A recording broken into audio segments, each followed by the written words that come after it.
C. Joseph Vijay எனும் நான்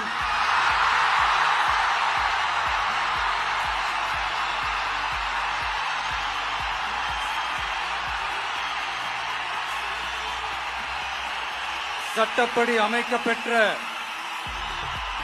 இந்திய அரசியல் அமைப்பின்பால் உண்மையான நம்பிக்கையும் மாறா பற்றும் கொண்டிருப்பேன் என்றும்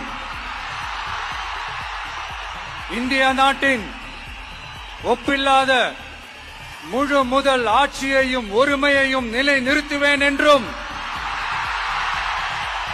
தமிழ்நாட்டு அரசின் முதலமைச்சராக உண்மையாகவும் உளச்சான்றின்படியும் என் கடமைகளை நிறைவேற்றுவேன் என்றும்